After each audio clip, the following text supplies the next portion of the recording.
안녕하십니까. 스트레이트 김의성입니다. 안녕하세요. 주진우입니다. 저희 스트레이트가 쌍용차 사태 뒤에 숨겨진 추악한 음모에 대해서 보도한 지 2주가 지났습니다. 정말 반응이 뜨거웠습니다. 댓글이 참 많이 달렸는데요. 주로 쌍용차 사태를 보고 충격을 받았다가 가장 많았고요. 그다음에 몰라서 미안했다. 이런 반응으로 뜨거웠습니다. 네, 저희 스트레이트를 보고 모두 함께 분노하시고 공감하시고 그렇게 해주셨습니다. 방송이 나가고 얼마 후에 쌍용차 해고자 119명 전원이 복직될 거라는 반가운 이야기도 들리기 시작했습니다. 네, 그렇습니다. 저희 방송 때문은 아니겠지만 저희도 뭔가 이 사태 해결에 작은 기여를 한 것 같아서 정말 뿌듯하고 기쁜 마음입니다. 장장 9년 만의 일입니다. 근데 그동안 너무 오랜 시간을 기다려서일까요? 이 사태 해결이 마냥 기쁜 마음으로만 받아들일 수는 없는 것 같습니다. 9년의 긴 시간 동안 30명의 노동자와 그 가족들, 이분들이 세상을 떠나셨고요. 그리고 지금 남아있는 해고 노동자들도 깊은 상처에서 아직 벗어나지 못하고 있습니다. 복직은 이제 다시 제자리로 돌아온 것일 뿐입니다. 이제 시작입니다. 왜 죽어야만 했는지, 누가 죽였는지, 쌍용차 사태 뒤에 추악한 음모 2부를 준비했습니다. 네, 고은상 배주환 기자 자리했습니다. 안녕하세요. 네, 쌍용차 노동자들은 비단 직장만 잃은 게 아닙니다. 청와대의 개입, 경찰의 여론전, 댓글 공작, 그리고 보수 언론까지 가세하면서 쌍용차 노동자들을 폭도로 낙인 찍었고 그 속에서 위태롭게 상처뿐인 삶을 살아내야 했습니다. 2009년 8월 5일 쌍용자동차 공장. 6명의 희생자를 낸 용산 참사 진압 방식 그대로 경찰은 옥상에 컨테이너를 전격 투입합니다. 방패와 진압봉, 다목적 발사기 등으로 무장한 경찰 특공대가 옥상으로 쏟아져 나옵니다. 저항다운 저항도 못하고 이내 달아나는 한 노조원을 경찰이 방패로 찍어 쓰러뜨린 뒤 여러 명이 한 사람을 짓밟습니다. 한거불능에 이미 대항할 의사도 없어 보였지만 경찰은 집단으로 쉼없이 밟고 때립니다. 이미 실신한 듯 엎드려 꼼짝 못하는 노조원에게도 끊임없이 방패가 내리꽂힙니다. 이게 당시 정당한 공무집행, 성공적 공권력 투입이었다고 자화자찬했던 경찰의 모습입니다. 이날의 끔찍했던 경찰 진압 작전은 이명박 대통령의 최종 승인하에 단행된 걸로 밝혀졌습니다. 파업 초기만 해도 이런 일이 있으리라고는 상상도 못했습니다. 2009년 5월 21일 쌍용자동차 노동조합은 현장 기술직의 절반 가까운 2,646명 규모의 구조조정안에 반대하며 총파업에 돌입했습니다. 사측은 기다렸다는 듯 직장 폐쇄를 단행했지만 조합원들이 점거한 공장 곳곳은 적어도 용역과 공권력이 투입되기 전까지는 평화로웠습니다.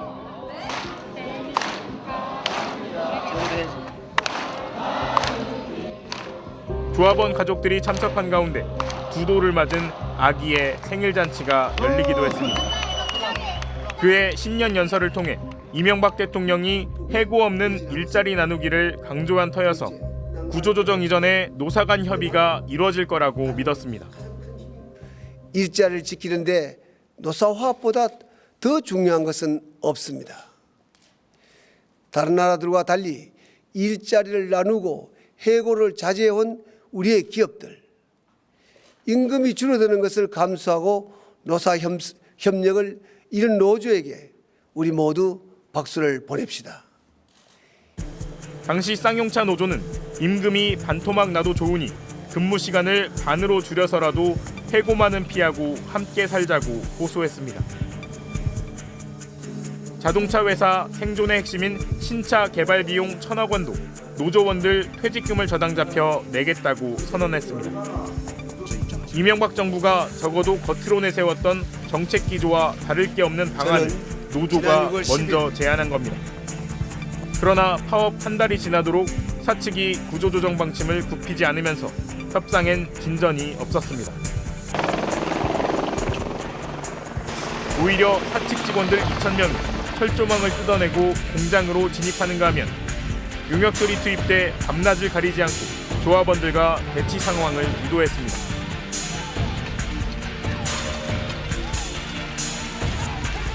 무언가 이상하다는 불안감을 느낀 가족들은 길거리로 나와 해고를 막아달라고 시민들에게 직접 호소했습니다. 하지만 경찰은 가족들의 간절한 호소마저도 가로막았습니다. 공장 안에서 한 달째 파업을 해도 누구 하나 해결해주겠다는 사람이 없고 천명이 억울하게 일자리를 잃어도 이제 어떻게 해야 될지 어디다 호소를 해야 될지도 모르는 세상에 살고 있다는 게, 그런 세상에서 아이들을 키워야 한다는 게 너무 마음이 아픕니다. 경찰 여러분, 정말 이러지 마십시오. 오죽하면 애 데리고 이렇게 나왔겠습니까? 노사 간 충돌을 명분으로 경찰은 서서히 그리고 치밀하게 쌍용차 사태에 개입합니다. 본격적인 강제 진압에 앞서 여론을 경찰에 우호적으로 조직하기 위해 조현호 당시 경기경찰청장은 50명 규모의 쌍용차 댓글 부대 설립을 직접 지시합니다. 당시 댓글 부대가 암약한 포털 사이트 게시판은 노조의 폭력성만 일방적으로 매도하고 파업의 불법성을 강조하거나 노조를 도우려는 외부 세력들이 불순하다는 글들로 도배됩니다. 새총이나 쇠파이프, 화염병 등 노조의 시위 도구만을 체증해 편집한 영상을 유포하기도 했습니다.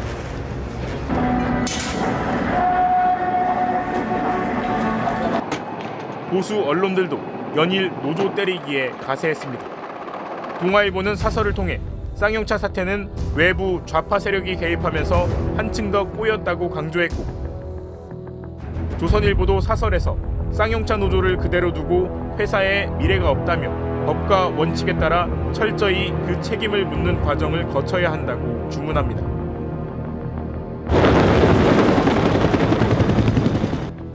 경찰 헬기가 2급 발암물질이 최루액 20만 리터, 드럼통 1000통 분량을 쏟아부어도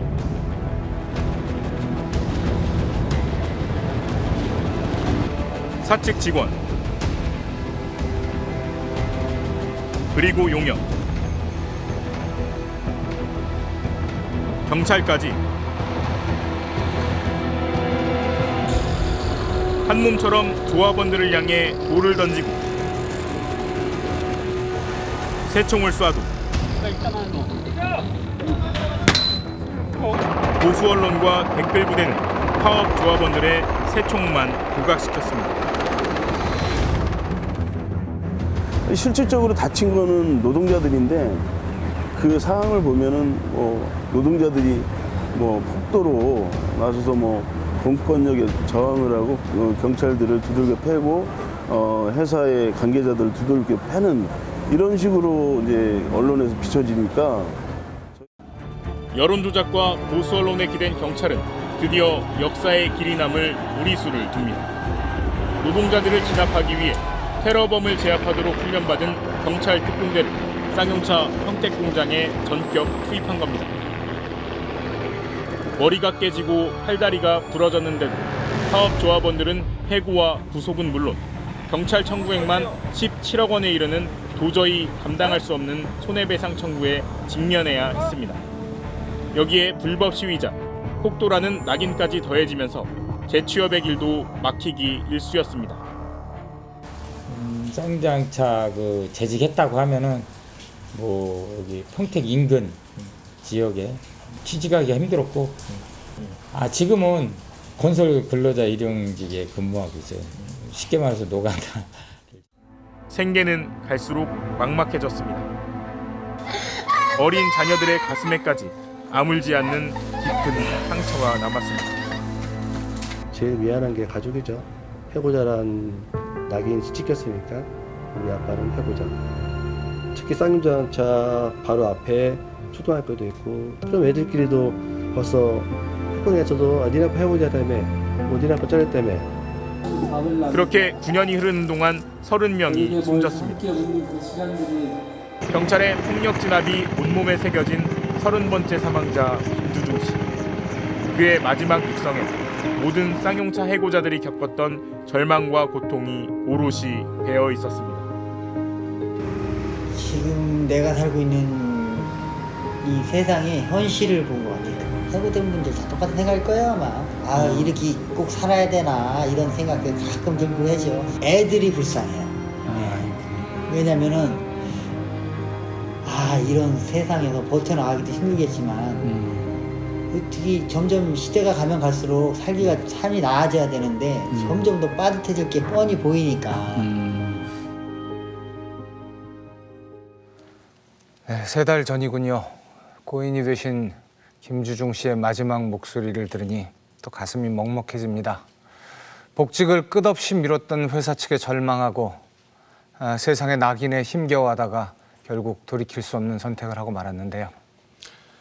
이렇게 가시면 안 됐을 사람들입니다. 사회가, 국가가, 그리고 우리가 이렇게 보내서는 안 됐을 사람들입니다. 이명박 정부의 정책 기조대로, MB의 말 그대로 노조가 자기의 임금을 깎아서라도 일자리를 나누겠다고 나섰습니다. 그런데 처참히 짓밟아 버렸습니다. 그것이 MB 스타일이었습니다. 네, 그렇습니다. 이 청와대를 비롯해서 국정원, 기무사, 경찰까지 이 모든 국가기관들이 총동원돼서 이 노조를 강제 진압했고요. 또 끝내는 이 정리해고를 밀어붙였습니다.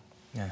이 쌍용차 사태를 다시금 돌아보면은 마치 잘 짜여진 한 편의 큰 영화 시나리오 같다는 생각이 듭니다. 네. 그런데 이렇게 권력기관이 총출동하는 이런 시나리오는 한국 영화에서도 흔치가 않습니다. 등장인물에 청와대, 법원, 경찰, 군, 참 기관들이 많이도 등장합니다. 어마어마합니다. 네, 취재 중 저희 스트레이트 팀은 국정원 기무사 말고도 청와대와 조현호 청장, 쌍용차 사측 사이를 오가는 수상한 존재를 추가로 확인할 수 있었습니다. 이른바 김 사장이라고 불리는 인물이었습니다. 김 사장이요? 그 어느 회사 사장입니까? 네, 민간업체 사장은 아니고 당시 현직 경찰이었습니다. 아, 네, 2009년 쌍용차 사태 당시 곳곳에서 포착된 경찰청 김 사장의 수상한 움직임을 스트레이트가 단독 취재했습니다. 지난 7월 9일 법정에 들어서는 이 남성. 삼성전자 서비스로부터 휴대전화와 골프 접대 등 6천여만 원의 뇌물을 받은 혐의로 구속된 경찰청 정보국 김모 경정입니다. 20년 넘게 노사관계 정보 업무만 해왔습니다. 김경정은 현직 경찰 신분임에도 삼성전자 서비스 사측 대표로 나서 노조와 교섭을 진행했고 삼성전자 서비스 노조원 고 염호석 씨 시신 탈취 사건에도 관여한 혐의를 받고 있습니다. 오늘도 당시에 삼성 쪽에 노조 파괴에 그렇게 열심히 나서셨는데 그 이유가 뭔가요? 평소에 노조는 절대 안 된다 이런 소신이 있으셨다면서요? 돈 때문인가요? 김경정은 사실 경찰 공식 계급이 아닌 김 사장이라는 직함으로 통했습니다. 삼성전자 서비스 외에도 유성기업, 동서발전 등 대표적인 노사 충돌 사업장마다 나타났습니다.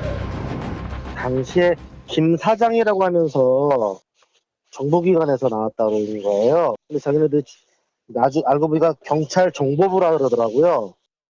노조 파괴로 악명이 높았던 노무법인 창조 컨설팅의 이메일 리스트엔 경찰청 담당자로 김경정 혼자 명단에 올랐고 직위도 사장으로 명시돼 있습니다. 스트레이트 취재진은 이 경찰청 김 사장이 쌍용자동차 파업 당시에도 현장에 나타나 모종의 역할을 했다는 복수의 증언을 단독 확보했습니다. 크고 작은 충돌이 벌어지던 2009년 7월 김 사장은 쌍용차 노조 상급단체인 민주노총 금속노조 간부에게 접근해 물밑 협상을 제안했다고 합니다. 당시 협상 파트너였던 금속노조 간부는 김 사장이 쌍용자동차 사장을 전화 한 통으로 불러낼 정도였다고 기억했습니다. 제가 그 사람을 신뢰를 하지 못하니까 그럼 당신이 믿을 만한 사람이 보여줘야죠. 그럼 어떻게 보여드릴까요? 그러니까 박영대 사장 부르면 됩니까? 그럼 그럽시다. 그러니까 전화해서 이제 박영대 사장 온 거죠. 당시 김 사장의 계급은 경감, 경찰 하급 간부에 불과했습니다. 그런데도 경찰청 김 사장은 당시 대여섯 차례나 노사 비공식 교섭을 주선했고 상당한 전권을 갖고 협상을 주도했다고 합니다. 아니 근데 굉장히 권한이 많으신가 봅니다. 제가 이런 데 오면은 다 정리하고 오죠. 그러면서 얘기하는 게 자기 청와대 들어갔다 왔습니다. 경찰청 김 사장의 뒷대로 전현직 경찰들은 이영호 전 청와대 비서관을 지목했습니다. 민간인 불법 사찰의 최종 책임자로 이명박 대통령이 지목되던 2012년 3월 자신이 불법 사찰 증거인멸의 책임자라고 주장했던 바로 그 사람이었습니다. 바로 제가 몸통입니다. 몸통입니다. 제가 자료 삭제를 지시했습니다. 맞습니다. 이에 대하여는 어떤 책임도 지겠습니다. 지겠습니다. 노동계 출신인 이영호 전 청와대 비서관과 20년 넘게 노동계 정보를 전담한 김경정은 이미 알고 있던 사이고 쌍용차 사태 당시 김경정은 이영호 전 비서관과 직접 연결된 라인이라고 들었습니다. 김경정은 당시 조현오 경기청장에게 노조 동향 등을 직접 보고하기도 했습니다. 그런데 경찰청 김 사장이 주도하는 듯했던 물밑 교섭이 결렬된 직후 공교롭게도 경찰의 진압도 본격화됐습니다. 쌍용차 진압을 밀어붙인 두 주역, 조현오 청장과 이영호 비서관. 진압 시기를 저울질하기 위해 정확한 정보가 목말랐던 이들 두 사람 사이에는 노사 정보를 꿰뚫고 있던 한 사람, 바로 경찰청 김 사장이 있었습니다. 경찰 내 제대로 된 지휘 계통에 있는 사람도 아닌 사람이 이렇게 자기 마음대로 노사분기원장을 어떻게 누벼나 했더니 그 뒷배가 있었군요. 네네. 이 김 사장 혹시 주 기자 만나본 적 있습니까? 저는 알죠. 모르는 사람이 없어요. 네. 경찰청 정보국의 3과는 기업, 노조 그리고 국회를 담당합니다. 한남동에 분실에 자리하고 있어서 한남동 팀이라고 하는데 한때 이 팀에서 세계물산 명함을 파서 거기에 분소장 그러니까 가짜 명함 세계물산이라는 회사에 가짜 명함을 만들어서 네, 세계물산이라고 파서 경정은 사장, 그다음에 경감은 부사장, 그리고 경위는 뭐 상무 전무. 이렇게 명함을 파고 다녔어요 한때. 근데 DJ 정부 때 다 사라졌는데 이명박 정부 때 이게 되살아난 겁니다. 네, 실제로 경찰청 김 사장은 노동부와 기업 등에 막강한 영향력을 행사했고요. 삼성 관련 노사 협상장에는 사측 대표로 앉아 있기도 했습니다. 그래서 노조원 일부는 실제 삼성 측 임원, 사장으로 알고 있기도 했습니다. 기가 막힌 일이네요, 정말. 네? 심지어 김 사장은 삼성의 핵심, 이 미래 전략실의 임직원처럼 활동하기도 했습니다. 이 무노조 경영을 고집하는 삼성 임원들에게 이 노조 파괴 전문가다 이러면서 자신이 아는 노무사를 소개시켜주기도 합니다. 삼성에는 이른바 316 회의라는 회의가 있었어요. 매주 수요일마다 있었는데 여기서 하는 회의 내용이 노조와에 관련된 내용입니다. 아니 근데 왜 회의 이름이 316 회의죠? 삼성전자 서초 사옥 316호실에서 있었거든요. 그래서 이런 316 회의가 생겼는데요. 그때 쟁쟁한 임원들을 모셔다 놓고 노조와의 교육을 합니다. 특급 컨설턴트가 노조 파괴 컨설턴트가 와가지고요. 근데 그 컨설턴트를 소개한 사람이 바로 김 사장이었습니다. 네, 경찰청 정보국은 노사관계 안정화, 평화로운 해결을 내세우며 노사 문제에 번번이 개입했습니다. 그런데 특히 이명박 정부 시절 이 경찰청 정보국이 개입한 사업장에는 기존 노조가 와해되는 일들이 벌어졌습니다. 쌍용차 노조도 마찬가지였습니다. 이렇게 경찰청 정보국, 이 노조 담당하는 직원들이 다녀간 사업체는 좀 공통점이 있는데요. 조금 있으면 회사에서 경비 용역들을 고용해요. 그리고 구사대를 만들고 그다음에 폭력적인 충돌이 있습니다. 그 다음에는 노사 갈등이 극으로 달하죠.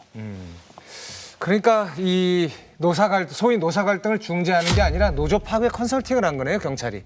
저희가 지난 시간에 쌍용차의 그 사태 때 기무사 국정원 등장했었다는 말씀을 드렸었는데요. 거기에 경찰청 김 사장까지 정말 화려합니다. 이 기관들을 모두 움직일 곳은 바로 청와대밖에 없습니다. 이명박 청와대, 이명박 대통령이기 때문에 가능한 일이었습니다. 네, 이명박 전 대통령은 임기 내내 기업하기 좋은 나라, 기업 프렌들리 노사관계 안정화를 강조했습니다. 하지만 이건 잘 포장된 설명일 뿐이고요. 이명박 대통령이 걸어온 행보는 노조 파괴 역사 그 자체였습니다. 그 시작은 이 대통령의 현대건설 회장 시절로 거슬러 올라갑니다. 지난 1988년 5월 현대건설에서 노조 설립이 추진됩니다. 당시 현대건설 회장은 바로 이명박 전 대통령. 그런데 당시 노조 설립을 주도하던 현대건설 직원 서정의 씨가 조직폭력배에 의해 납치되는 사건이 벌어집니다. 서울에서 납치돼 목포까지 끌려가 닷새 동안 감금됐습니다.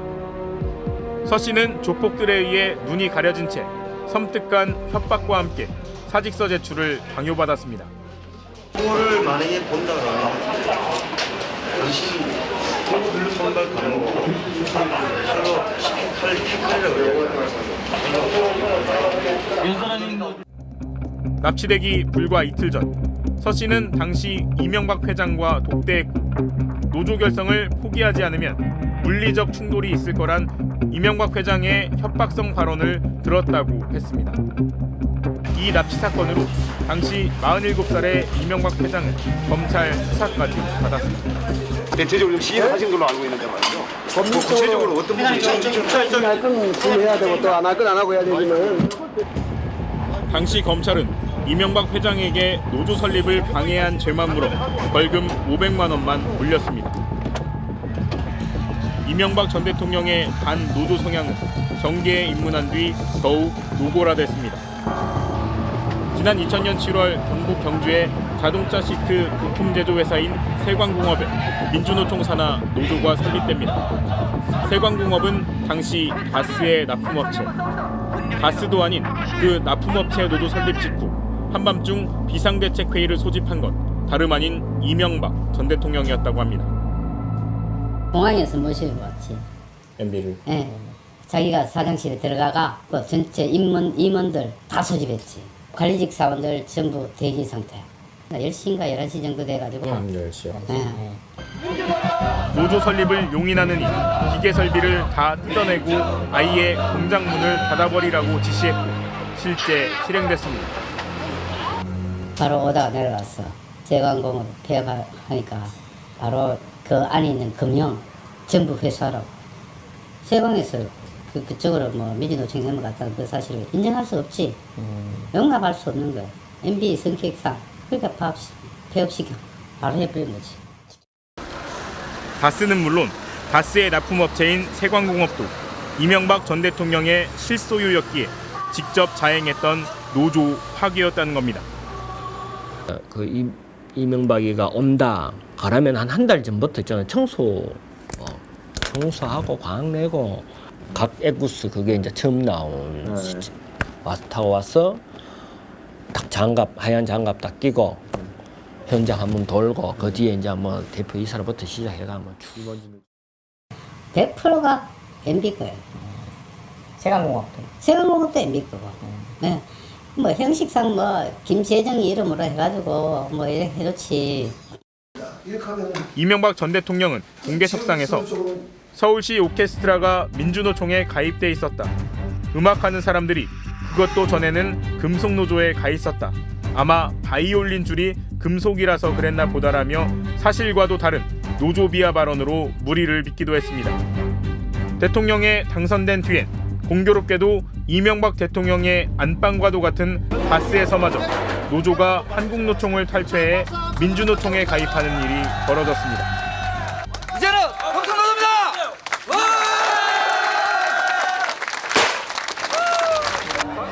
그로부터 20일 뒤 이명박 대통령의 비선을 자처했던 이영호 청와대 고용노사 비서관은 공직윤리지원관실에 특별한 지시를 내립니다.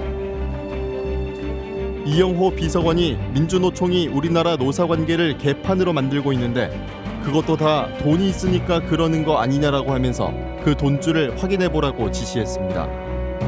과거 현대건설, 세광공업 등 이전 대통령과 관련된 개별 회사 노조를 넘어 이명박 정권에선 민주노총 전반에 대한 와해가 시도된 겁니다. 당시 국정원 원세훈 원장도 취임 직후부터 노조에 대한 특별 관리를 강력한 어조로 지시하기 시작했습니다. 불법 집회나 불법 노조에 의해 등한시한 부분이 있는데 국정원에서 관심을 가지고 정상화해야 하며 쌍용차 노조에 대한 전례 없는 강경 진압과 국가 폭력은 그 시발점이자 시범 케이스였습니다. 경찰, 국정원, 기무사 등 모든 공권력이 총동원돼 민주노총 산하 쌍용차 노조를 무력으로 진압해 사실상 와해시킨 겁니다. 이후에도 발레오만도, 상신브레이크, KEC, 그리고 유성기업까지 대표적인 민주노총 금속노조 산하 노동조합들은 노조 파괴 전문 컨설팅 회사와 노동부의 개입, 그리고 경찰 등 공권력까지 낀 합동작전에 의해 이명박 정권 당시 유례없는 탄압과 무력화 시도에 직면합니다. 교섭을 하고 안 돼서 결렬이 되면서 투쟁에 들어가려고 하면 사용자들이 합의 보려고 밤을 새서라도 이런 게 있었는데 그게 아니라 들어가 우리 직장 폐쇄할게. 그러니까 노조가 직장 폐쇄해 그러면 우리는 공장에서 쫓겨나 용역 깡패들 들어와. 근데 경찰, 법원 이런 데들 우리 편 하나도 안 들어. 우리는 끝나. 이명박 정권 국정원과 노동부는 민주노총, 한국노총 같은 기존 양대 노총의 힘을 빼기 위해 아예 제3노총인 국민노총을 직접 지원한 사실이 최근 검찰 수사에서 드러나기도 했습니다. 기업가 일대는 노조위원장이 납치됐고 정계 입문 후에는 노조가 있는 공장을 아예 폐쇄해버리고 대통령이 되고서는 전국 단위의 노동조합을 파괴하려 했습니다. 이명박 대통령의 노조와의 스케일은 전생에 걸쳐서 점점 커져만 갔군요. 자, 다시 쌍용차 사태로 한번 돌아가 보겠습니다. 쌍용차 사태 출발점은 바로 구조조정 아닙니까? 무리한 구조조정. 당시에는 쌍용차가 사정이 굉장히 어려우니까 반드시 구조조정을 해야 한다. 이런 이야기들이 나왔었는데요. 맞습니다. 하지만 당시 쌍용차가 대규모 구조조정을 할 만큼 경영 위기였느냐? 그건 아니었습니다. 쌍용차 사태의 본질과 전말을 이해하기 위해서는 이 상하이차의 인수에서부터 먹튀 논란, 이 매각에 이르는 일련의 과정들을 모두 살펴봐야 합니다. 2005년 1월 중국 상하이 자동차가 5,900억 원의 쌍용차를 인수하고 새 주인이 됐습니다. 인수 직후 상하이차는 노조와 특별단체 협약을 맺습니다. 모든 직원의 고용을 승계하며 보장하겠다. 1조 2천억 원을 투자하겠다. 연간 30만 대를 생산할 수 있는 설비를 갖추겠다. 이런 약속들을 상하이차는 단 하나도 지키지 않았습니다. 대신 엉뚱한데 골몰했습니다. 2005년 6월 쌍용차가 출시한 카이런. 드라이빙 성능을 승용차처럼 부드럽게 했고 거기에 이제 SUV를 그대로 유지하고 그렇게 한 것이 특징입니다. 야심차게 카이런을 내놓은 지 딱 1년 만에 중국 상하이차는 카이런 기술을 쌍용차로부터 약 240억 원을 주고 넘겨받습니다. 신차 개발 비용의 약 10분의 1 정도에 불과합니다. 이후 체험행 기술은 100억, 출시도 안 됐던 코란도 C는 620억 등 쌍용차가 각각 수천억 원씩을 들여 개발한 세계 차량 기술을 약 1,000억 원만 주고 헐값에 사들입니다. 심지어 국가 핵심 기술로 지정된, 그래서 수십억 원의 국민 혈세까지 투입돼 디젤 하이브리드 기술 일부도 상하이차로 넘어갔습니다. 문제를 제기한 건 노조 조합원들이었습니다. 상하이차가 약속한 투자는 한 푼도 하지 않고 쌍용차에 단물만 빨아먹고 있다며 시민단체를 통해 상하이차를 고발한 겁니다. 타락하는 데서 걸림돌이 뭐예요? 노조였어. 노조가 걸림돌이 되니까 얘네들이 그런 강수를 띄운 거예요. 강수를.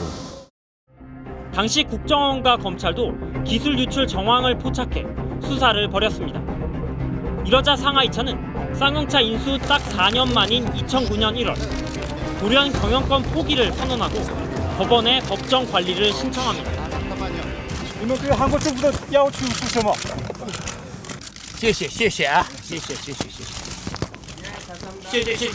상하이차를 소유한 중국 상하이시 정부가 당시 밝힌 경영 포기 이유는 4가지. 고분고분하지 않은 노동조합, 한국 정부의 비협조, 검찰의 기술 유출 강압 수사, 금융기관의 무관심. 일단 기술을 빼돌리는데 노조와 수사 당국이 걸림돌이어서 한국에선 더 못해먹겠다는 겁니다. 상하이 자동차 입장에서 벌써 빼먹을 만큼 빼먹고 더 이상 이제 쌍용 자동차한테 이제 아쉬울 게 없어진 거죠. 그러니까 법정관리 신청한 거 아닙니까? 글로벌 금융위기에 유동성 부족까지 들먹이자 법원은 곧바로 법정 관리를 승인하고 회사를 관리할 법정 관리인으로 이우일 전 현대차 사장을 선임합니다. 현대차 출신이시잖아요, 대표님이. 그 혹시 이명박 대통령이랑은 예전에 아시던 사이신가요, 그러면? 그거야 뭐 위아래 사람으로 아는 건지 뭐 따먹은 게 없어요. 사태 해결에 있어서 뭐 따로 연락을 받으시거나 이런 건 없어요? 그런 거 없어요. 이명박 정부가 다 도와준 거 하나도 없어요. 쌍용차 경영진은 스스로 부실기업이라는 딱지도 붙입니다.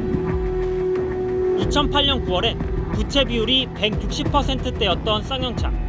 경쟁업체와 비슷한 수준이었습니다. 그런데 불과 석 달 뒤에 발표한 회계 자료는 회사 자산이 느닷없이 5,200억 원이나 깎여 부채 비율이 560%대로 확 늘어납니다. 전례 없이 자산 가치를 대규모로 깎은 겁니다. 가능컨대 거의 최초라고 할 수 있어요. 우리나라 이제 회계 환경에서는 유형자산 손상 차선을 이와 같이 대규모로 계산한 거는 거의 최초예요. 회사를 이제 의도적으로 완전히 망가뜨려 버렸던 거죠 그때 구조조정의 명분으로. 구조조정 명분을 만든 쌍용차 경영진은 회계법인인 삼정 KPMG에 컨설팅을 의뢰했고 삼정 KPMG는 한 달 만에 1단위까지 콕 집어 명시한 2,646명 구조조정안을 제시했습니다. 노조의 반발이 뻔히 예상되는 대규모 구조조정. 그럼에도 사측이 정면 돌파를 선택했던 것. 당시 이명박 대통령이 마치 쌍용차 사측의 뒷배를 봐주는 것처럼 행동했기 때문이었습니다. 구조조정이 추진되던 2009년 3월, 이 전 대통령은 한 간담회 자리에서 쌍용차에 관한 질문을 받고 구조조정이 필요하면 해야 한다.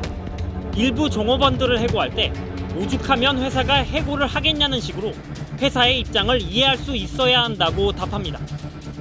이 발언을 쌍용차 사측은 내부 문건에서 구조조정을 강행하라는 사인으로 받아들이고 수술대에 오른 이상 암과 지방 덩어리를 확실히 제거한다는 목표를 세웁니다. 함께 회사를 위해 일하던 사원들, 노동자들이 암덩어리, 기름덩어리라는 인식은 파업 무력화 선제 전략으로 이어지고 실제로 꼼꼼하게 실행됩니다.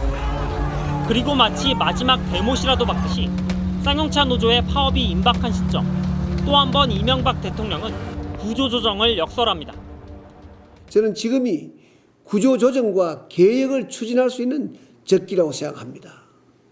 노동시장의 유연성 확보는 이미 여러 차례 강조했습니다만 한시도 늦출 수 없는 우리의 중요한 과제입니다. 노조를 밟고 대규모 구조조정을 단행한 쌍용차는 현 대주주인 인도의 마힌드라 그룹에 팔렸습니다. 사측의 위임을 받은 매각 주간사엔 당초 대규모 구조조정을 컨설팅했던 삼정 KPMG는 물론 이명박 전 대통령과의 유착 논란이 끊이지 않았던 맥쿼리의 계열사도 포함됐습니다. 맥쿼리. 네, 익숙한 이름이 다시 한번 등장합니다. 또 나왔습니다, 맥쿼리. 네. 도대체 왜 이 이명박 대통령과는 맥쿼리가 꼭 같이 이렇게 나오는 걸까요? 이명박 대통령이 움직인 곳에 맥쿼리가 있었습니다. 다시 한번 강조하지만 이명박 대통령은 자신의 이익, 돈 없이는 움직이는 분이 아니십니다. 네, 이명박 전 대통령의 사업들에는 이 맥쿼리라는 회사 이름이 꼬리표처럼 따라다니는데요. 대표적으로 서울시장 당시에는 지하철 9호선, 우면산 터널 등 대표적인 민자 사업에 바로 이 맥쿼리가 등장하고요. 네. 최소 운영 수익을 보장한다는 조항 때문에 특혜 시비가 끊이질 않았습니다. 네, 끊임없이 세금이 그냥 쏟아 부어지고 그렇죠. 있는 거 아닙니까? 국가 기관 산업. 그러니까 다리, 도로, 터널 이런 식이어서 그리고 돈을 벌지 못하면 국가 세금으로 메꿔줘야 됩니다. 맥쿼리가 이명박 대통령 시절 사업 중에 여러 곳에 지금 이름을 올리고 있습니다. 얼마 전에도 나왔죠. 취재했던 하베스의 정용장 날 운영사도 이제 맥쿼리였고. 거기도 맥쿼리가 있었는데 쌍용차 매각에도 맥쿼리가 있었네요. 사실 쌍용차가 이명박 정부 때 이렇게 중요하게 된 것이 시범 케이스인가 이런 생각을 했었는데 아니다. 이명박 대통령의 직접적인 이익과 관련이 있을 거다. 이런 얘기는 계속 있었습니다. 네. 그 상하이차는 기술 유출 문제, 먹튀, 소위 먹튀 논란도 굉장히 컸었는데요. 이 검찰 수사 결과는 어땠습니까? 네, 당시 검찰 조사는 사실 흐지부지 소득 없이 끝났습니다. 이 핵심적인 중국인 책임자가 출국을 할 수 있게 당시 김문수 경기도지사가 이 신원 보증까지 해줬는데요. 이 때문에 수사는 제대로 될 수가 없었습니다. 이 또한 전형적인 이명박 스타일입니다.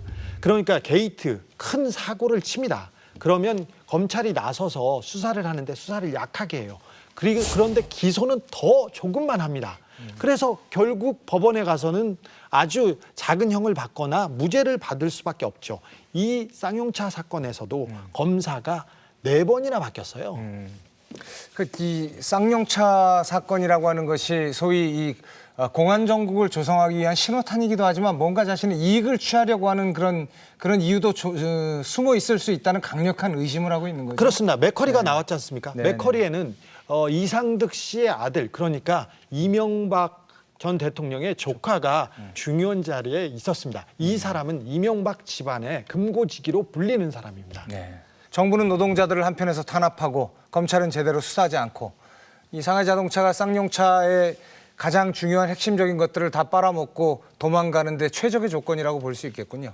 네, 그렇습니다. 애초 상하이차는 이 완성차를 스스로 자체 제작할 수 있는 원천 기술이 없는 회사였습니다.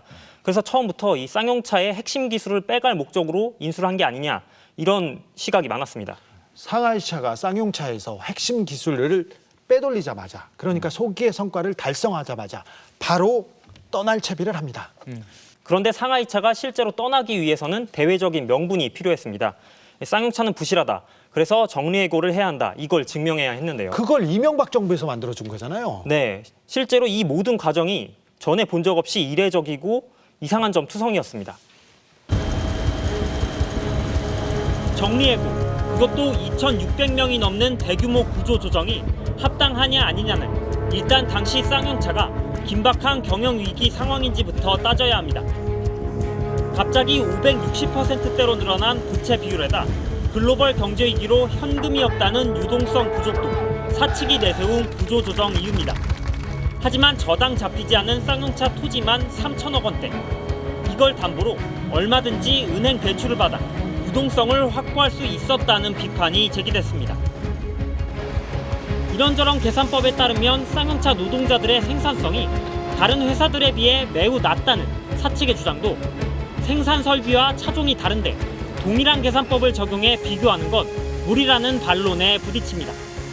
폭스바겐이나 이런 데는 승용차예요. 쌍차는 SUV가 큰 차예요. 그럼 자동차 1인당 생산하기 당연히 다를 수밖에 없죠. 그러니까 비교할 수 없는 대상을 가지고 비교한 거예요. 결국 2심 재판부는 대규모 구조조정을 할 수밖에 없다는 사측의 경영위기나 유동성 부족 주장 등은 근거도 부족한 데다 대규모 구조조정 이전 해고 회피 노력도 다하지 않았다며 정리해고는 무효라고 판결했습니다. 하지만 9개월 만에 나온 대법원 판결은 결론을 180도 뒤집습니다. 경영상 위기란 사측의 판단을 존중해야 한다. 정리해고 인원을 몇 명으로 할지도 경영자의 판단을 존중해야 한다며 사측의 손을 일방적으로 들어준 겁니다. 그런데 이 대법원의 쌍용차 판결은 4년이 지난 최근 다시 논란의 중심에 섰습니다. 양승태 대법원이 박근혜 청와대에 협조한 사례로 이 판결이 포함된 겁니다. 2015년 양승태 대법원장이 박근혜 대통령을 만나기 전 법원 행정처는 박근혜 대통령이 이야기할 말씀 자료를 만듭니다. 비정상의 정상화에 입하지 않은 사법부의 노고에 감사드린다. 쌍용차 판결은 노동시장 개혁의 초석을 마련했다. 판결을 내린 사람은 박보영 전 대법관. 퇴임한 뒤 시골 판사를 자원해 지난 월요일 여수시 법원에 첫 출근하는 박보영 전 대법관을 찾아갔습니다. 또 사례를 들어갔는데 비키세요. 어떻게 된 겁니까? 어떻게 9개월 만에 그렇게 2심 판결 뒤집으셨습니까? 한 말씀 해주세요. 아무 말 없이 건물 안으로 들어간 박보영 전 대법관은 정리해고가 정당하다고 판결한 이유를 설명해달라며 찾아온 쌍용차 노동자들의 면담 요청도 거부했습니다. 박보영 판사는 이날 오후 일정을 취소하고 출근 2시간 반 만에 법원을 다시 빠져나갔습니다. 판사님 한 말씀만 부탁드리겠습니다. 부탁드릴게요. 한 말씀만 좀 부탁드릴게요. 판사님. 판사님 잠깐만 한 말씀만 부탁드릴게요.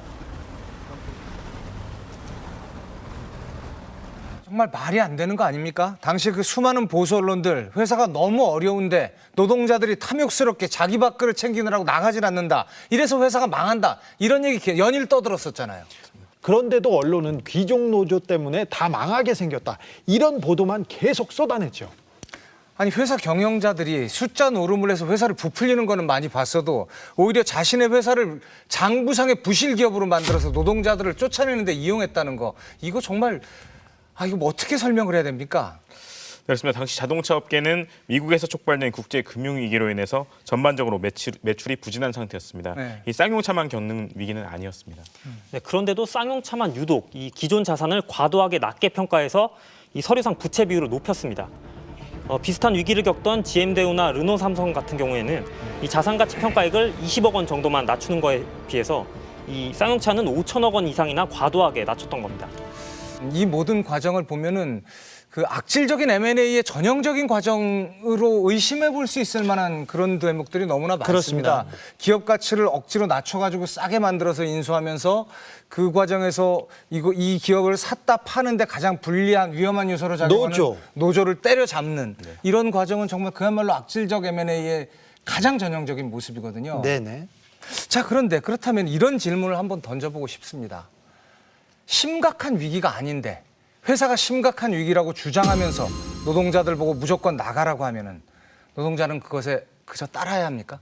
현재 우리나라에서는 임금 인상이나 이 근로조건 개선을 목적으로 한 파업은 합법입니다. 하지만 회사의 정리해고를 반대하는 파업은 모두 불법입니다. 이게 말이 됩니까?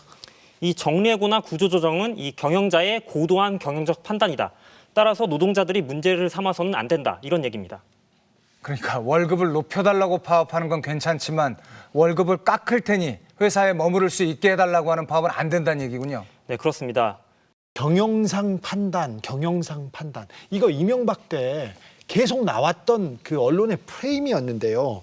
쌍용차 노동자들이 지금도 가장 힘들어하는 부분이 바로 이 지점입니다. 나만 잘 먹고 잘 살겠다고 귀족 노조 때문에 다 망가졌다. 이런 집단적 이기심 때문에 그 쌍용차가 어려워졌다. 이런 그 음해 때문입니다. 네, 실제로 자신은 정리해고 대상이 아닌데 동료들, 같이 일했던 동료들의 해고를 막기 위해 파업에 동참했던 분들이 상당히 많았습니다. 그런 분들이 정말 많습니다. 네. 쌍용차 그 해고 조합원들에게는 복직보다 어쩌면 더 중요한 게 있을 수도 있다는 생각이 듭니다.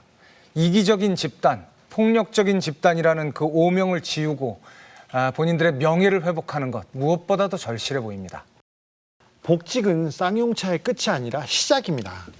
지금도 경찰이 노조에 제기한 손해배상 청구 소송은 철회되지 않았고요. 그 어떤 폭력 진압에 대한 진상도 밝혀지지 않았습니다. 그리고 그 누구도 이 문제에 대해서 사과하는 사람, 반성하는 사람은 없습니다. 누구도 사과하지 않았습니다. 맞습니다. 특별법을 만들어서라도 쌍용차 사태의 배후를 반드시 밝혀내고 국가폭력을 자행한 책임자들 분명히 처벌해야 합니다. 취재한 고은상 배주환 기자 수고 많으셨습니다.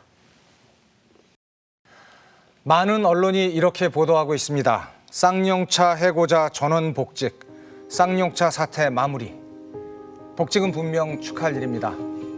하지만 모든 것이 마무리됐을까요? 지난 9년간 돌이킬 수 없을 만큼 파괴되어 버린 저들의 삶은 도대체 어떻게 복구될 수 있을까요? 9년 동안 사라져버린 생명, 파괴된 가정, 흩어진 사람들, 특별히 9년 동안 그 아이들이 겪어야만 했던 고통과 상처, 그 상처는 그대로 남아 있습니다. 네, 이제라도 우리 사회가, 우리 공동체가, 그리고 국가가 이들의 상처를 어떻게 보듬고 어떻게 치유해 나갈 것인지 함께 고민해야 할 것이라고 생각합니다.